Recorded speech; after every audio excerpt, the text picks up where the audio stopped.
Masu kallon mu barkanmu da warhaka, sannunmu da saduwa da ku a tagwayen tashoshin mu Farfajiyar Mata TV da kuma Na Isa TV, dukansu a YouTube channel inda muke kawo muku shirye-shirye da suka shafi mata da maza, kama daga kan gyaran jiki na magunguna, gyaran jiki ciki da waje, magunguna na suka shafi maza da mata, da abubuwa makamantan waɗannan waɗanda suke sadidan ne kuma ba sa cutarwa ga lafiya, kuma ku za ku haɗa da kanku da kuɗinku ƙalilan ku haɗa kuma a samu biyan buƙata da fa'ida a ciki, wanda ba sa cutarwa da lafiya, duka dai domin a gudu tare a tsira tare a kauce wa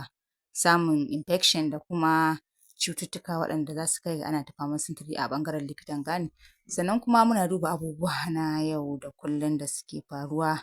duniyar Kannywood ne, da ma abubuwa da suke faruwa a cikin al'umma domin jan hankali a kauce wa wani abu da yake cutarwa ko kuma aikata wani abu wanda yake mai kyau ne.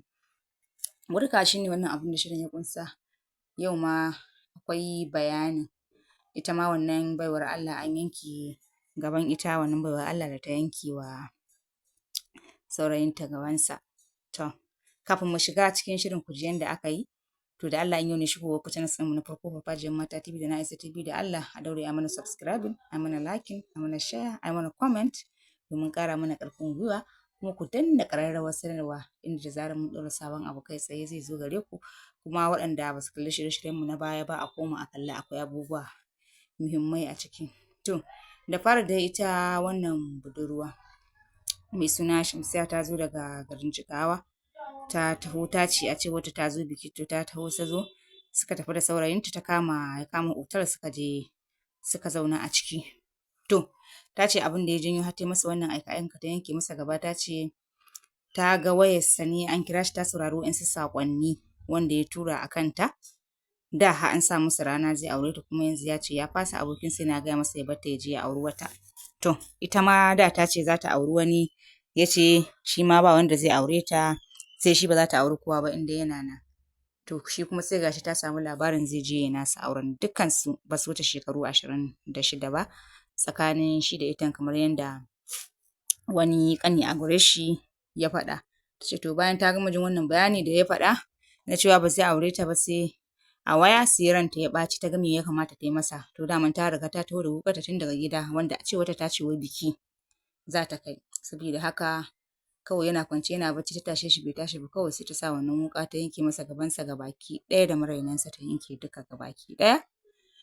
Kuma don ƙarfin hali ta ce wai da ta ga jini ya wanke shi, ita ta ɗauke shi da kanta ta kai shi banɗaki ta yi masa wanka ta wawwanke masa jikinsa. To,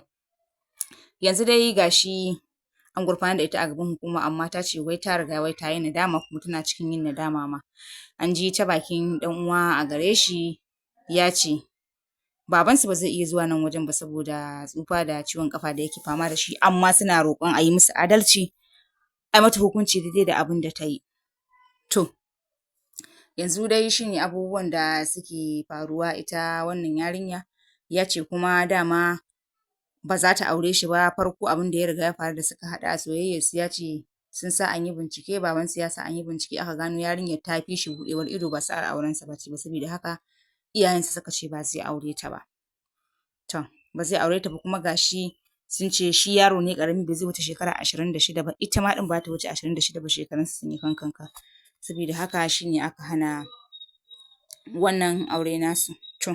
abu dai ga shi ta zo ta aikata wannan ɗanyen hukunci, mummunan hukunci. Masu kallon mu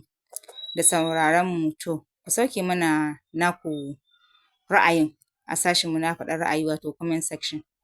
A comment, to ya kuke ganin cewa wannan abu zai kasance? Wane hukunci kuke ganin ya dace a yi wa wannan yarinya da ta aikata wannan abu? Ta yo tattaki takanas daga garin Jigawa, kuma sun zo a otal wannan abu ya riga ya zo ya faru. To, ‘yan uwa da fatan za a dinga kiyayewa da abubuwa irin waɗannan, kuma iyaye a ƙara assasa ba wa yara tarbiyya da kuma sa su a makaranta su san ilimin addini da ma na zamani, da duk wani abubuwa da ya dace a ce an tarbiyyanci ɗa a kansu. In ba haka ba kuma daman to me ma ya kai su otal da suka zo, me ya kai ta otal? Ta ce ita wai biki ta zo. To, ta yi masa waya ne suka haɗe tare aka zo kuma yanzu gashi an zo an samu wannan matsala yana nan kwance a gadon asibiti. Ku yaɗa bidiyon mu domin wasu su ji su ma domin a ankarar da su.